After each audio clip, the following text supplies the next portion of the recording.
গুনে গুনে ঘুষ নেওয়ার এই চিত্র ধামরাইয়ের সোয়াপুর ইউনিয়ন ভূমি অফিসের। অফিসটিতে 2 জন কর্মকর্তা থাকার কথা থাকলেও কাজ করছেন অনেকে, যাদের মাধ্যমেই চলে ঘুষ লেনদেন। আর এই অফিসের ভূমি সহকারী কর্মকর্তা ঘুষ নেন বিকাশে। ভূমি অফিসের চেয়ারে বসে ঘুষ লেনদেন করা ব্যক্তি ভিডিও ধারণের বিষয়টি বুঝতে পেরে দ্রুত সটকে পড়েন। ঠিক মতনভাবে উনি প্রতিবেদন দিচ্ছিলেন না দেওয়ার কারণে পরবর্তীতে ওনার সাথে আমার একবার সরাসরি আমার এক ভাতিজার মাধ্যমে কথা হয়। উনি 1.5 লক্ষ টাকা চায়। আমার এই বিষয়ে আমার বক্তব্য নেই, আমি কারোর কাছ থেকে কোনো লেনদেন করিনি।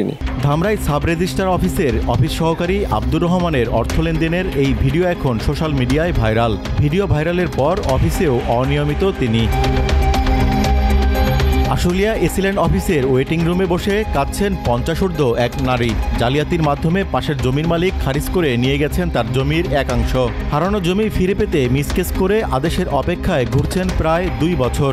এর মধ্যে বিভিন্ন ব্যক্তিকে দিয়েছেন 40,000 টাকা, তবুও সমাধান না পাওয়ায় খোদ এসিল্যান্ড অফিসে বসেই কাঁদছেন তিনি। হয়রানির ভয়ে সরাসরি ক্যামেরার সামনে কথাও বলতে চান না তিনি। ভুক্তভোগীদের অভিযোগ, আশুলিয়া এসিল্যান্ড অফিসের দালাল সিন্ডিকেট ও অনিয়ম দুর্নীতির মাস্টারমাইন্ড কানুঙ্গ হাবিব সম্পূর্ণ মিথ্যা কথা। আমার এনে যে সমস্ত লোক বসতে আছে, আমি মূল দলিল দেখে সবাই এক করে মিলাই দিতেছি, সঙ্গে সঙ্গে সব সারিয়ে দিতেছি। সাভার, আশুলিয়া ও ধামরাইয়ের ভূমি অফিসে সেবা নিতে আসা ব্যক্তিদের জিম্মি করে জমির খারিজ, মিসকেস, খতিয়ান ফি, রেকর্ড সংশোধন ও নামজারির নামে লাখ লাখ টাকা হাতিয়ে নিচ্ছেন দালাল সিন্ডিকেট। আমি কোনো টাকা পয়সা দিই নাই, আমারটা হচ্ছে না, আমি 23 সাল থেকে ঘুরতেছি। টাকা না হলে ভূমি অফিসে সেবার কোনো প্রশ্নই আসে না। ওই গেলে ঘুরতে থাকবেন, চুল পাকাবেন, এই যে আমার মতো চুল পেকে যাবো।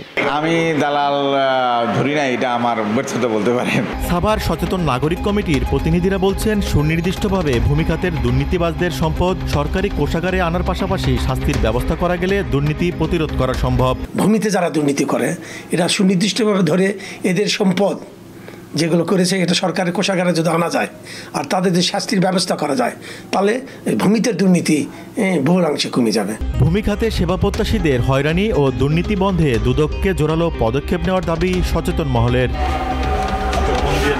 দেওয়ান ইমন, দেশ টিভি, সাভার।